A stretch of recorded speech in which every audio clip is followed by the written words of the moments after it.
The sun blazed over the crowded streets of Mile 12 Market in Lagos. It was a place where chaos and colour collided. Zara Adenuga, the only daughter of Chief Adewale Adenuga, billionaire oil magnate and CEO of Adenuga Conglomerate, walked into the market alone, without security. She was tired of the suffocating expectations of the elite class and the security that followed her around. On this particular day, she had insisted that she wanted to drive out alone. She drove her driver's Toyota Camry, wanting to feel like the common man for once. Dressed in simple Ankara jumpsuit to blend with the crowd, Zara moved about in the market. Air of relief washed over her. With a camera slung over her shoulder, she moved through the buzzing market, taking pictures. She snapped a few shots. An elderly woman balancing a basket on her head, a boy chasing after a goat, a trader arguing passionately with a customer. She bought roasted corn and munched as she walked through the market, taking more shots. Then a man caught her attention. He sat beneath a mango tree at the far end of the market, quietly sipping water from a sachet, his wheelbarrow resting beside him. There was a calmness about him, a composed presence that pulled her in. Zara instinctively raised her camera and clicked. The sound of the shutter made him look up, and their eyes met. She felt something strange stir inside her immediately. He was striking. Dark-skinned, lean but strong, with a jawline that could have belonged to a model. His eyes were clear and intelligent. For a split second she forgot to breathe. "Excuse me," he said, standing up and dusting off his trousers. "Did you just take a picture of me?" Zara blinked, taken aback. She hadn't expected such articulate English from someone pushing a wheelbarrow. Yes, I did. I'm sorry, I didn't mean to intrude." He stepped closer, curious. "Why would you take a picture of a stranger without asking?" I just found the composition interesting," she stammered. "You were, still, peaceful. It caught my eye." "Are you a photographer?" he asked, his tone calm but inquisitive. "Yes," she replied quickly, then added, "just as a hobby." He studied her for a moment. "You don't look like someone who comes here often. You're wearing expensive perfume. Your sandals don't belong on these roads." Zara simply smiled and extended a hand. "I am Zara." He hesitated, then shook it. "And I am Ibuka." She felt a strange jolt at the contact. "Nice to meet you, Ibuka." They got along quickly, and Ibuka took her round the market, while she took more shots. When it was time for her to leave, she stood reluctantly. "Thank you, Ibuka. This was refreshing." "You're welcome, Zara. I hope this isn't the last time I see you," he said, smiling. "It won't be," she said softly. "I'll come again." As she walked away, she couldn't help glancing back. Ibuka was watching her, the same calm look in his eyes. What she didn't know was that the moment she captured him on camera, she had also captured something in her heart. Ibuka couldn't stop thinking about her. Even as he pushed his wheelbarrow through the crowded market the next day, his thoughts kept returning to the strange yet beautiful girl with the camera. But he quickly reminded himself of his financial status. Although Zara didn't tell him exactly who she was, he knew they didn't belong to the same class. He had expected never to see her again. Girls like her didn't return to places like this. But 3 days later, just before noon, as he loaded sacks of onions for a trader, he heard the voice. "Hi again." He turned sharply. Zara stood a few feet away, holding her camera. "You came back," he said, surprised. Zara smiled and walked up to him. She walked with him to deliver the onions he had just loaded, after which they found their way back to the mango tree where she had met him the first time. She studied him closely and asked, "What's your qualification? I mean, you speak so well. You don't sound like someone who should be here pushing a wheelbarrow." There was a long pause. "I'm a graduate," he said at last. "First class in economics, University of Nigeria, Nsukka." She blinked. "Wait, first class? Then why?" "Because certificates don't feed people in this country," he cut in, his voice calm but firm. After Neuski, I applied for jobs for 2 years. Nothing came. My mother got sick.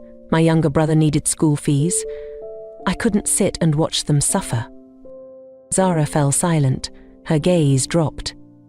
This, he said, gesturing at the wheelbarrow, was the only job I could get without connection or waiting. Zara wanted to ask more. So many questions were rising. But he was already picking up his barrow. I have to work, he said. Zara asked for his phone number, which he gave willingly. Then she asked him to prepare and send his CV to an email, which she gave him.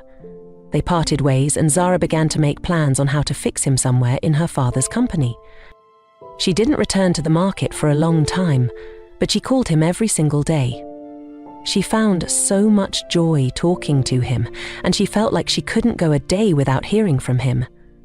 She realized then that she had fallen in love with Ebuka, the wheelbarrow pusher. Zara changed completely and became happier and more alive. Her laughter had become more spontaneous, her voice lighter, her energy calm and unbothered. Her parents noticed, but they said nothing. At first. Her father, Chief Adewale Adenuga, watched her over dinner one evening, the way she pushed food around her plate, humming quietly to herself, completely at peace. "You've been smiling a lot these days, Zara," her mother finally said, breaking the silence. Zara looked up and shrugged casually, just in a good mood.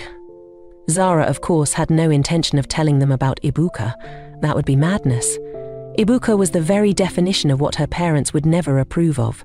They wouldn't believe it if she told them that the man who had captured her attention wasn't a CEO or an Ivy League scholar, but a wheelbarrow pusher. One who spoke like a professor and carried his burdens with quiet strength. Noticing Zara's newfound happiness, her parents took it upon themselves to play matchmaker, hoping to spark a romantic connection for their daughter, who had shown little interest in relationships thus far. Zara returned home one Tuesday evening, tired after a long day managing operations at the Lekki branch of one of her father's companies. She entered the living room expecting peace and quiet, only to find her mother and father seated with a stranger. The young man stood the moment she entered. He was tall, clean-shaven, and strikingly handsome. "Zara," her mother said quickly, standing with excitement. "Come and meet Darlington, Chief Ajayi's son." Zara blinked, then offered a polite nod as she extended her hand. "Nice to meet you," she said. "Pleasure is mine," Darlington replied smoothly. "Your parents have told me so much about you." Zara glanced at her parents, immediately understanding what this was. This wasn't just a friendly visit. This was a quiet introduction. Her mother's face was glowing with pride. Darlington recently completed his MBA in London. He's now managing part of his father's fintech business. Very focused young man. Zara smiled faintly and took a seat. Her mind was already drifting.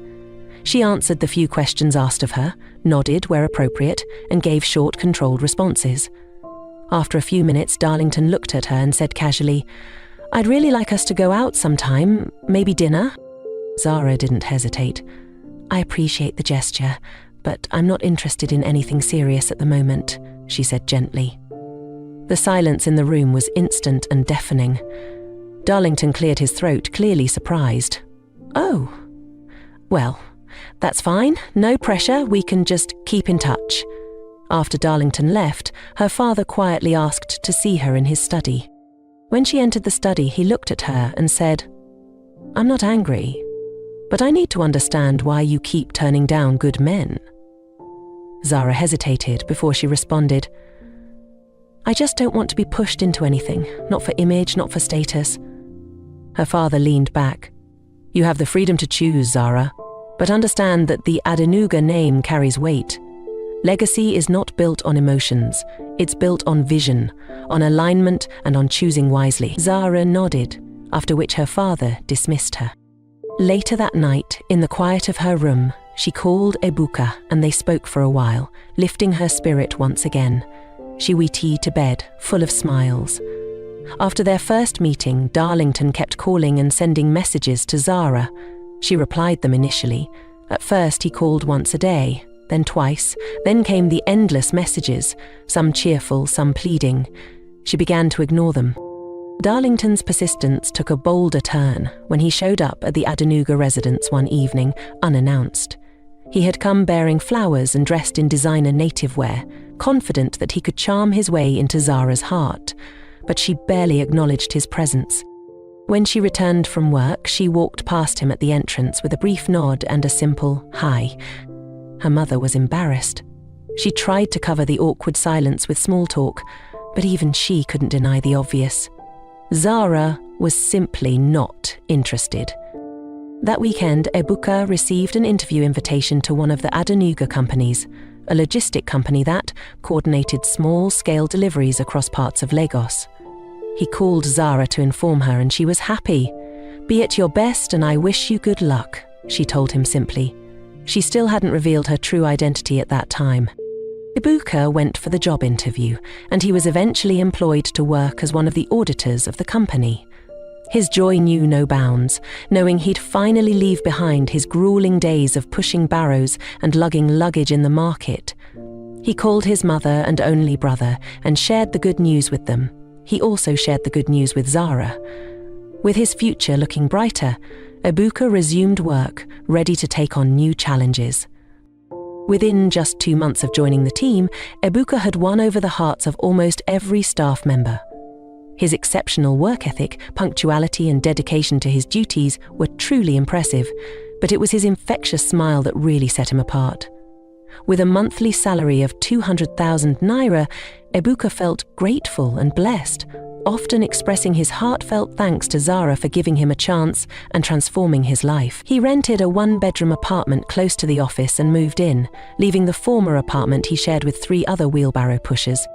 He kept in touch with Zara, keeping their relationship simply at the friendship level, although they didn't visit each other's houses. They were on call one day when she asked if he would like to have dinner with her. He agreed, so she sent him an address.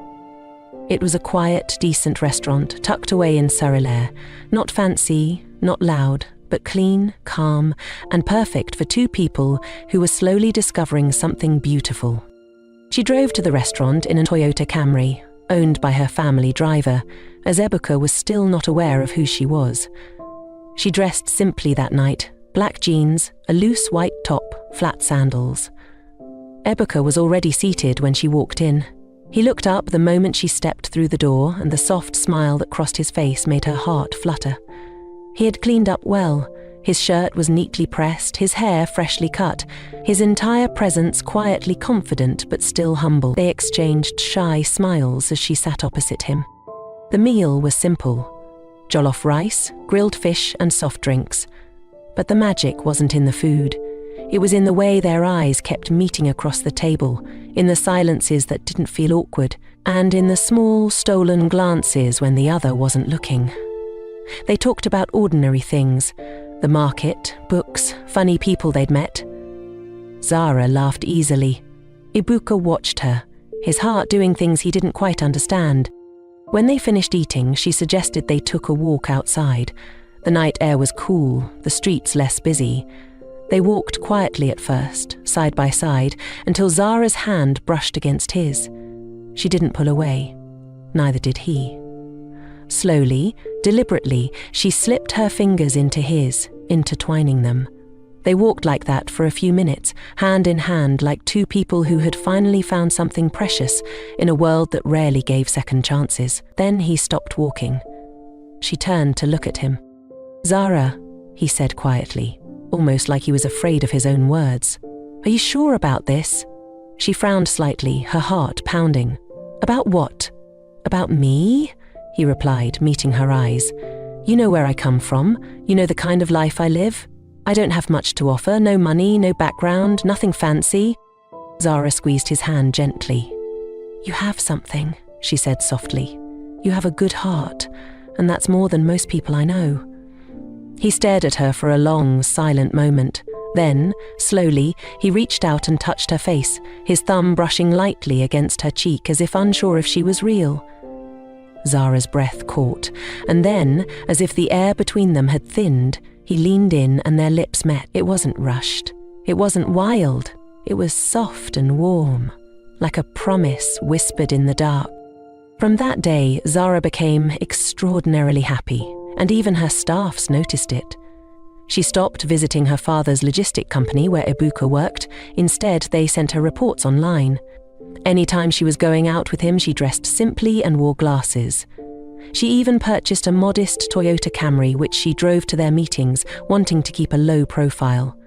Her goal was to connect with him on a genuine level, untainted by her wealth and status. So she carefully concealed her true identity, eager to experience a relationship built on mutual connection rather than material possessions. Zara's mother, Mrs. Adenuga, had spent the last few weeks observing her daughter quietly, piecing together the strange puzzle that was slowly forming before her eyes. Zara, who once walked around their mansion with a distant, distracted look, now moved with a quiet joy, a glow in her eyes she didn't bother hiding. But what troubled her mother wasn't the glow, it was the source of it. She had watched as Zara brushed off Darlington's calls, ignored the polite messages from the young billionaire, and even walked past him in their living room without a second glance when he came visiting. It was unlike her daughter, and as a mother who believed in control, structure, and social order, she knew something, or someone, had her daughter's attention. One evening, unable to contain her curiosity any longer, she walked into Zara's room after dinner. Zara was seated on her bed, scrolling through her phone with a soft smile on her lips. Mrs. Adenuga didn't waste time. "Zara," she began, her voice calm but firm, "why are you avoiding Darlington?" Zara looked up, surprised but composed. "Mum, we've talked about this. I'm not interested in him." Her mother folded her arms and stared at her. "You haven't been interested in anyone we've introduced to you, but lately you've been glowing. Someone has your attention." For a moment, Zara hesitated. She hadn't planned to reveal anything yet. Not until she was sure. Not until she could control the narrative. But something told her it was time to say something, even if only partially. "I'm seeing someone," she said quietly, "but I'll introduce him to you when the time is right." Her mother's eyes sharpened immediately. "Who is he?" Zara shook her head. "Not now, when I'm ready." The older woman's lips pressed into a thin line.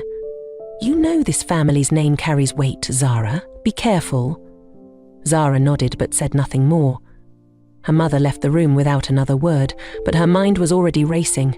She trusted her instincts, and they told her this wasn't good.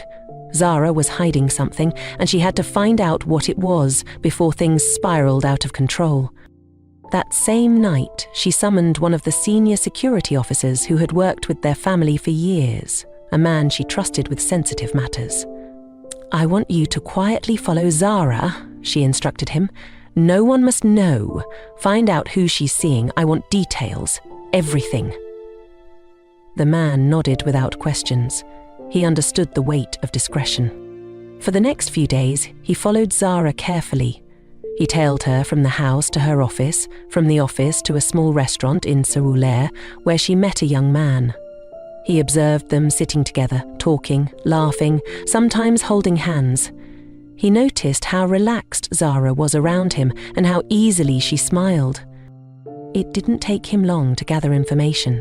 He found out that the young man was one of their logistics staff, Ibuka Obi. That revelation alone startled the officer. He knew the family standards. A mere logistics staff could never, in any world, be considered a suitable partner for the only daughter of the Adenugas. He returned to Mrs. Adenuga with the details. "Madame, his name is Ibuka Obi," the officer reported. "He works at Adenuga Logistics, junior staff, no position of note." That alone was enough to raise Mrs. Adenuga's alarm, but she needed more. "Find out where he's from, his family, everything," she instructed coldly. The officer wasted no time. Within days, he returned with a full report, which he gave to Mrs. Adenuga. Ibuka Obi is from Enugu State, born and raised in a modest village community.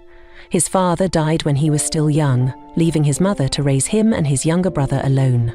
She sold vegetables in the local market to survive. Despite the odds, Ebuka excelled academically, earning a first-class degree in economics from the University of Nigeria. But life after school had not been kind. No job offers, no financial help. Eventually, he had taken up casual labor, which led him to the wheelbarrow job, and later the logistics position at their company. Mrs. Adenuga read the report in silence, each line confirming her worst fears.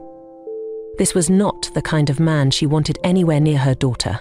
He had no pedigree, no connections, no financial stability, nothing that aligned with the standards they had set for their family. Her irritation grew with every word on the page.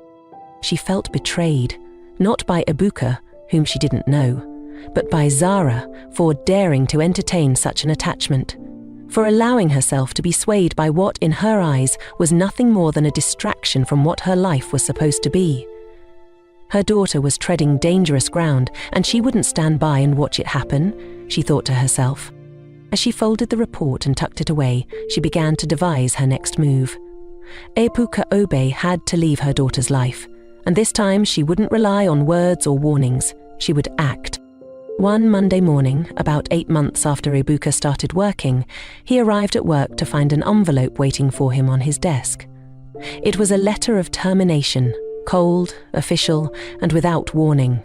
The reason cited was gross misconduct and breach of trust, a claim he knew was completely false.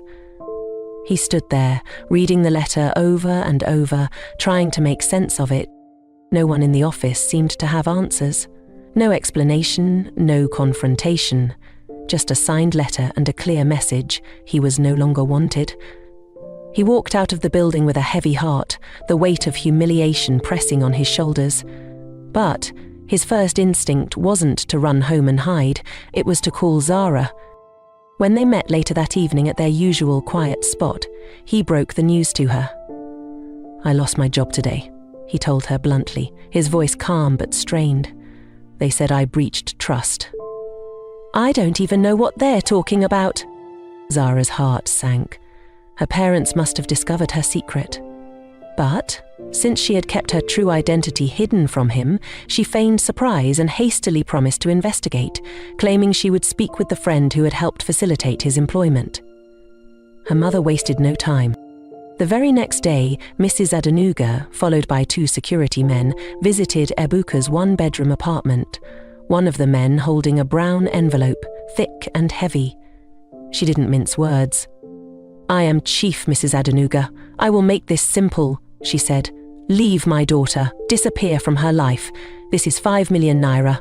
Enough to start over anywhere." Ebuka stared at the envelope, then back at the woman. He was confused, his heart pounding. "Who exactly is your daughter?" he asked quietly. Mrs. Adenuga's face remained expressionless. "You know exactly who I am talking about. Please, understand that you're not wanted.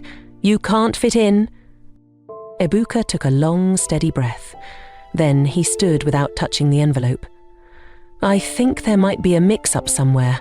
First of all, I don't know who you are talking about. And secondly, please keep your money," he said. "I don't need this kind of money." Mrs. Adenuga and her men left his house. That night, Ebuka met Zara again. He didn't hide his confusion. "Who are you, really?" he asked her softly, eyes searching hers. "There's something you're not telling me. Someone warned me off today. Someone powerful." Zara's heart raced. She had fought so hard to keep her identity hidden, but it was clear now there was no more hiding. Ebuka deserved the truth. "My name is Zara Adenuga," she said finally, "daughter of Chief Adewale Adenuga." She watched him closely, waiting for the shock, the anger, the betrayal to settle in his eyes. "I didn't tell you because I wanted someone to love me for who I am, not what I have." Ebuka's expression shifted in disbelief, hurt, and something heavier, something he couldn't voice. "So, all this while," he murmured. Zara reached for his hand. "Please, don't let this change anything." He pulled his hand away gently but firmly. "I can't do this," he said, his voice low but resolute. "Your family will never accept me. They've already started making sure I disappear from your life." "I don't care what they think," Zara protested, but he shook his head. "I do," he said. "Because I don't want to be the reason you fight your family. I don't want to bring trouble to your door. I'm sorry." And with that, he walked away, leaving her standing there, her heart shattering in her chest. The days that followed were hard on Zara. She barely smiled. Ebuka had stopped taking her calls. She stopped paying attention at work. She grew quiet at home, avoiding conversations, barely eating. Her mother noticed. She knew immediately what it meant. Her daughter was still holding on to that boy. She decided that if bribery and threat didn't work, she would try something else. It didn't take long to set the plan in motion. She quietly called her trusted security guard and whispered something in his ear. He nodded and walked away. She smiled to herself, feeling happy and satisfied. Her husband, Chief Adenuga, had no idea what she was planning. She kept her plans a secret from him. Since the night Ebuka walked away from Zara after she revealed her identity, a cold silence had grown between them. Days turned into weeks, and he hadn't called, hadn't texted, hadn't even tried to see her. She checked her phone more times than she cared to admit, hoping to see a message from him, something to hold on to. But there was nothing.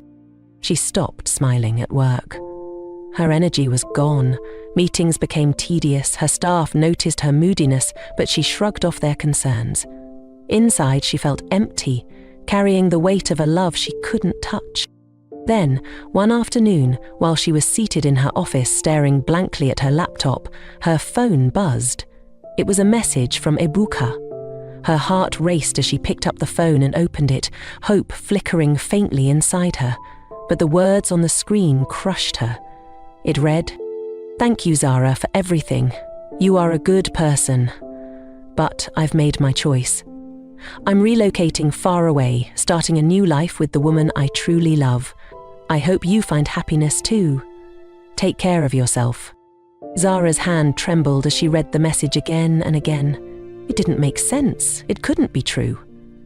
Her throat tightened, and without thinking, she grabbed her car keys and rushed out of the office.